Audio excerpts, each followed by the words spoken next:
Single heart beat scan ఒక్క second లోనే world class 640 slide CT scan ఇప్పుడు మీ vista imaging Banjara hills లో. మీ దగ్గరికి సూట్ కేసులో డబ్బు పెట్టుకొని ఒక వ్యక్తి వస్తే కోటీశ్వరుడు, సార్ మనం సినిమా చేద్దాం సార్, నేనే హీరోని, మీరు డైరెక్షన్ చేయాలి అని వస్తే, ఆ రోజు మీరు సినిమా తీసేస్తే, ఈ లెక్కలు ఏమి వేసుకోకుండా మీరు సినిమా కానీ తీసేస్తే మీకు ఒక 40-50 లక్షలు ఎంతో మీ రెమ్యునరేషన్ మీకు వచ్చేస్తుంది సార్. నాటే స్మాల్ అమౌంట్ సార్, 40-50 లక్షలు అంటే. ఈ ప్రాజెక్ట్ కరెక్ట్ కాదు, ఇతను నష్టపోతాడు అని చెప్పి మీరు అతనికి అర్థమయ్యేలాగా చెప్పి మీరు అతన్ని వెనక్కి పంపించారు. అవును, ఇది జరిగింది, వాస్తవం. గుర్తుందా ఇది మీకు? ఇది అంటే కుర్రాడు యంగ్స్టర్ మా ఇంటికి వచ్చాడు, మామూలుగా సూట్ కేసుని పట్టుకుని వచ్చాడు. ఎవరో ఏదో మెడికల్ రిప్రజెంటేటివ్లా అని అనుకుంటే, ఎవరు బాబు నువ్వు అంటే, సినిమా తీయటానికి వచ్చానండి. రా కూర్చో అని చెప్పి, ఏంటి చెప్పు అని అంటే, ఎలాగా అంటే, సినిమా అంటే ఆషామాషి కాదు, మంచి స్టోరీ ఉండాలి, ఆ స్టోరీకి తగ్గట్టు హీరో ఉండాలి.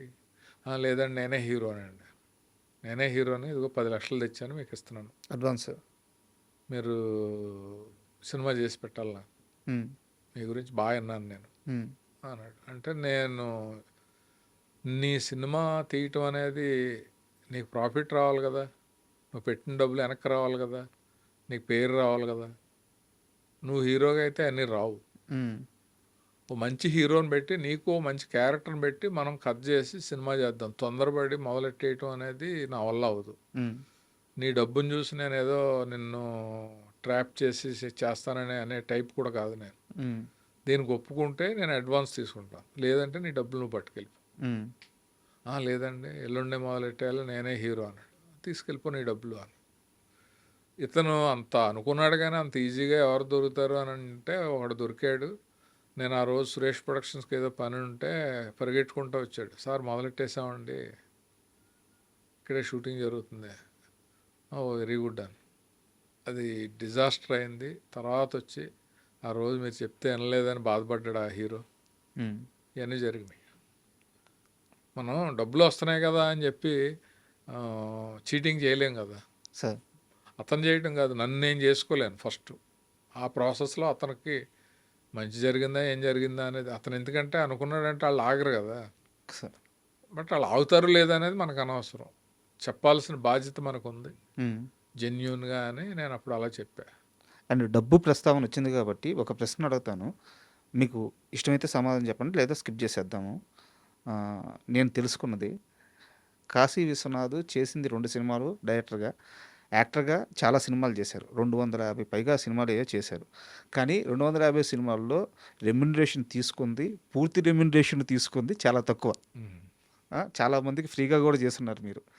ఎందుకంటే వాళ్ళంతా మీ కో డైరెక్టర్లు, మీ అసోసియేట్ అసిస్టెంట్లు ఇప్పుడు డైరెక్టర్ అయ్యారు కాబట్టి వాళ్ళ కోసం కూడా చేసిన రోజులు ఉన్నాయి. చాలామంది దగ్గర రెమ్యునరేషన్ కూడా తీసుకోలేదు. కానీ కాశీ విశ్వనాథ్ కోటీశ్వరుడే. ఫైనాన్షియల్గా డిసిప్లిన్ చాలా ఎక్కువ. హైదరాబాదులో చాలా స్థలాలు కొన్నాడు. అట్ ప్రజెంట్ కూడా కాశీ రియల్ ఎస్టేట్ బిజినెస్లో షేర్లు ఉన్నాయి, తెలిసింది. నిజమా అవుతాం సార్? రియల్ ఎస్టేట్ బిజినెస్ చేయటం అనేది అబద్ధం. రియల్ ఎస్టేట్లో షేర్లు ఉన్నది కూడా అబద్ధమే. బట్ ఫైనాన్షియల్ ప్లానింగ్ అనేది ఉంది.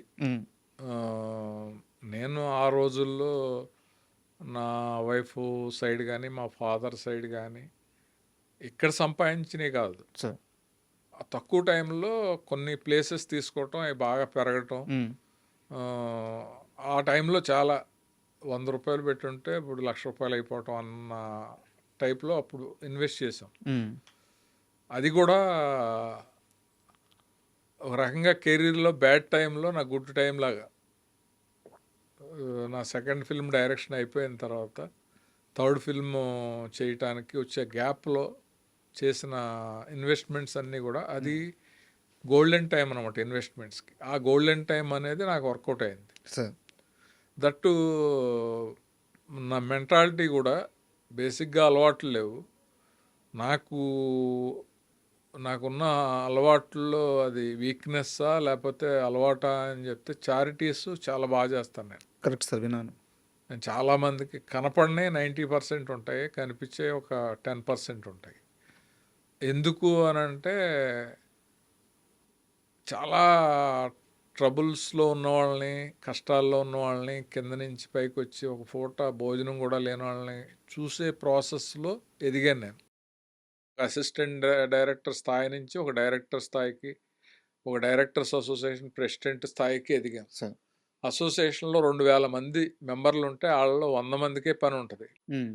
మిగతా 1900 మంది ఎలా సర్వైవ్ అవుతారు, ఏంటి అనేటప్పుడు ఆళ్ళ కష్టాలు, వాళ్ళ బాధలన్నీ తెలిసి మొత్తం మన ఫ్యామిలీ ఎఫెక్ట్ అయ్యేలాగా లేకపోతే మనం కింద పడిపోయేలా కాదు కానీ మన జేబులో రూ. 1 ఉందంటే ఈజీగా ఒక పావలాయో 30 పైసలో ఎదటోడికి సాయం చేస్తే మనమేం పడిపోం కదా అనే ఒక ధోరణితోటి నేను చాలా అవన్నీ చేస్తాను. చాలామంది అసిస్టెంట్ డైరెక్టర్‌లకి హెల్ప్ చేస్తాడు కాశీ ఆ అని చెప్పి ఆ చెప్పారు సార్. ప్రాసెస్‌లోనే ఇందాక మీరు అన్నదానికి కొన్ని సినిమాలకి డబ్బులు తీసుకోకుండా చేసిన సినిమాలున్నాయి. హ్మ్. కొన్ని ఎగ్గొట్టినయి ఉన్నాయి. హ్మ్. ఆ డబ్బుల సైడ్ మనం అంత ప్రెజర్ చేసి అంటే దేవుడు మనకేదో డైరెక్షన్ చేద్దామని వస్తే యాక్టింగ్ అవకాశం ఇచ్చాడు. యాక్టర్ అయ్యాము. హ్మ్. అసలు ప్రయత్నం చేయకుండానే 250 సినిమాలు అనేది చిన్న విషయం కాదు. ఒక 15 ఏళ్ల కెరీర్‌లో మనం మన డిపార్ట్మెంట్‌లో ఉన్న వాళ్ళకి హెల్ప్ చేసే అవకాశంగా కూడా అనుకుని హ్మ్. ఏ డైరెక్టర్ అయినా సరే వచ్చి సార్ ఇది నా ఫస్ట్ ఛాన్స్ మీరు నాకు చేసి పెట్టాలి హ్మ్. అని అన్నప్పుడు తగ్గించినవి ఉన్నాయి. అసలు లేకుండా చేసినవి ఉన్నాయి. ఇంకోటి కూడా చెప్పారు సార్. ఆ! షూటింగ్ అంతా అయిపోయిన తర్వాత డబ్బింగ్‌కెళ్ళే ముందు గూడా ఆ! ముందు సినిమా రిలీజ్ చెయ్యి. నీకేమన్నా మిగిలితే ఇవ్వు లేకుంటే లేదని చెప్పిన ఆ! కూడా అది సందర్భాలు అది ఉన్నాయి. కూడా ఆ! జరిగినాయి. అది మామూలుగా అది చిన్న కో డైరెక్టర్‌గా ఉండగానే జరిగింది నాకు. ఆ! అది జగపతి బాబు గారి ఫాదరు సార్. ఆహ్, రాజేంద్ర ప్రసాద్ గారు. రాజేంద్ర ప్రసాద్ గారు లెజెండ్ ఆయన. సార్. ఆయన నన్నెందుకో లైక్ చేసేవాడాయన. హ్మ్.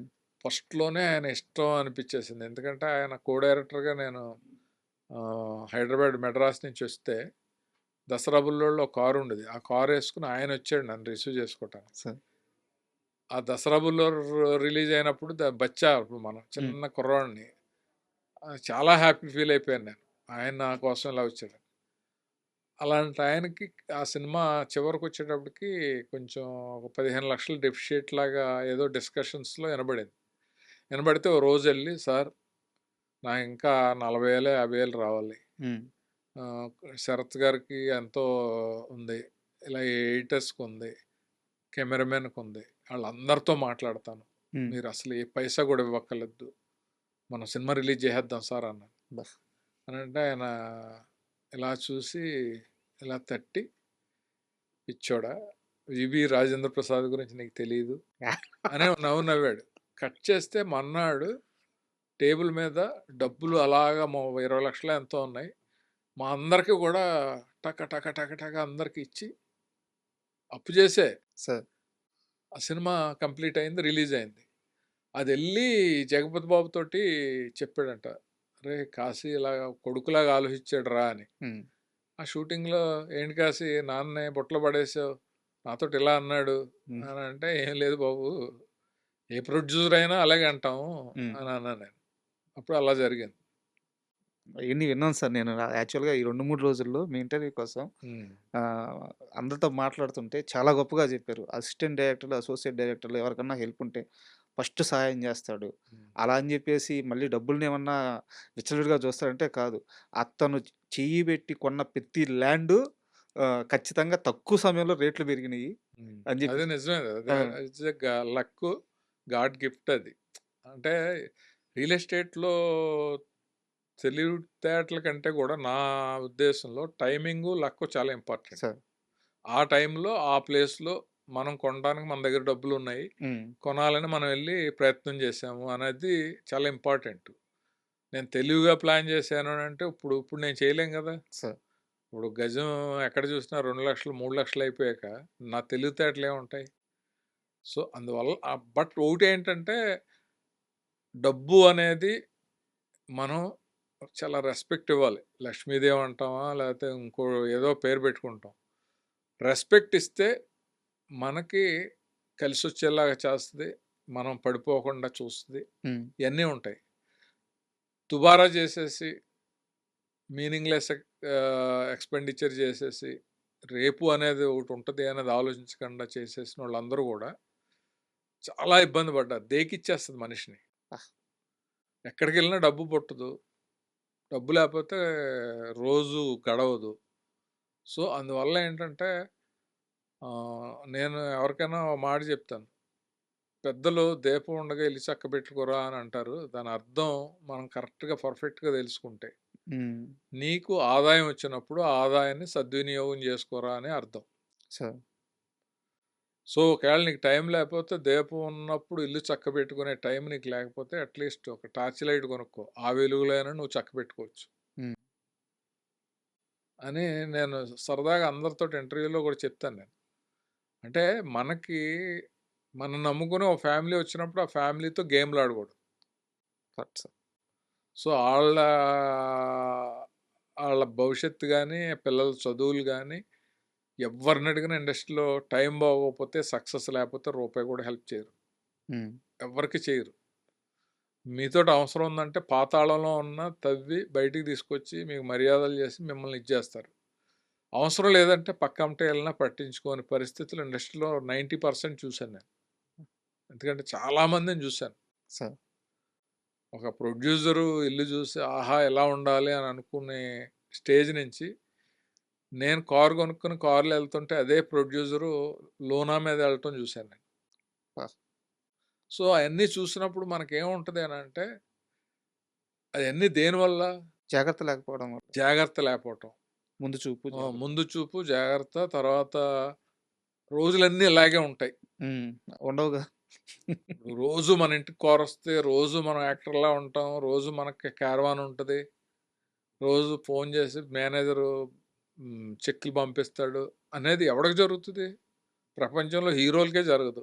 అవును. హీరోలు పెద్ద పెద్ద హీరోలకే 5 ఏళ్ళు, 10 ఏళ్ళు గ్యాప్ వచ్చినోళ్ళున్నారు. ఉన్నారు. అవును. సో, ఆఫ్టర్ ఆల్ టెక్నీషియన్స్ ఆళ్ళు ఎంత జాగ్రత్తగా ఉండాలి?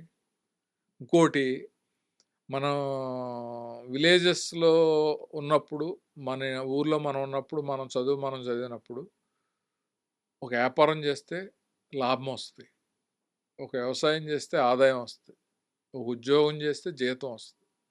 బట్ సినిమా ఫీల్డ్‌లో అలా కాదు. అక్కడ గ్యారంటీ ఉంది ఆటిలకి. ఆ లైఫ్ అంతా పణంగా పెట్టి ఇక్కడ ఓ 15 ఏళ్ళు మనం ఇండస్ట్రీలో ఆ 15 ఏళ్ళలో జాగ్రత్తతోటో, డెడికేషన్‌తోటో స్మార్ట్‌గా ఆలోచించో పైకి రాకపోతే ఈ కెరీర్ అంతా వేస్టే కదా! లైఫే వేస్ట్ సార్. అయిపోయింది. బయటికెళ్తే మనకు ఉద్యోగం చేసుకోవడానికి ఏజ్ బార్ అయిపోద్ది. ఇంకో పని కూడా మనకి రాదు. పని తప్ప వేరే రాదు. అలాంటప్పుడు ఎంత అట్‌లీస్ట్ ఫైనాన్షియల్ డిసిప్లిన్ అన్నా ఉంటే పోజేసుకున్న దాంతోటి ఎవరిని అడగకుండా దాంతో హ్యాపీగా బతకటానికి ఫ్యామిలీకి గాని, మనకు గాని ఉంటదే ఉపయోగం అనేది నా ఫీలింగ్. యాక్చువల్‌గా ఇది సార్ ఇంటర్వ్యూ. అంటే సినిమాలు మాకిష్టం. మీరు మాకిష్టం. అంటే మీరు మీన్స్ ఏందంటే ఆర్టిస్టులు గాని, డైరెక్టర్లు గాని మీరు మాకిష్టం. మీ సినిమాలు మాకిష్టం. సినిమాలంటే ప్రాణం. కాకపోతే ఇవి ఎంటర్‌టైన్‌మెంట్. ఇప్పుడు మీలాంటి పెద్దలొచ్చి ఇప్పుడు మీరు చెప్పారు చూడు డబ్బు గురించి ఒక మాట చెప్పారు చూడండి. అది ఇంటర్వ్యూ. అది కావాలి జనాలకి. ఎందుకంటే ఒక్కడు మారినా చాలు కదా సార్. అంతే కదా! సొసైటీలో ఇప్పుడు ఇంటర్వ్యూస్ చూసి హ్మ్, 'ఆర్తి అగర్వాల్, తరుణ్ మధ్యన ఏముంది? ఆళ్ళిద్దరూ లవ్ చేసుకున్నారన్నారా' అని ఎవరు చూస్తారు? ఎవరు పని పాట లేనోళ్ళు చూస్తారు. దేనికి? ఆటిల వల్ల ఉపయోగం తక్కువ ఉంటది. అదే సినిమాలో లైఫ్ గురించో ఇంకోటో ఇప్పుడు మనిషి ఎక్స్‌పీరియన్స్‌లో ఉండే మంచి చెడ్డలే కదా ఉపయోగపడేది సొసైటీకి గాని, యూత్‌కి గాని. సార్. ఆటిల్ని గ్రాస్ప్ చేసి అయి ప్రొజెక్ట్ చేసేలా ఇంటర్వ్యూలుంటే డెఫినెట్‌గా చూసినోళ్ళు గాని, మీకు మళ్ళీ ఫోన్‌లు చేసి భలే చేశారు ఇంటర్వ్యూ అని అనేలాగా ఉంటది. నాకు భలే చెప్పావు అనేలా ఉంటది. ఓ తృప్తి ఉంటది. Correct sir.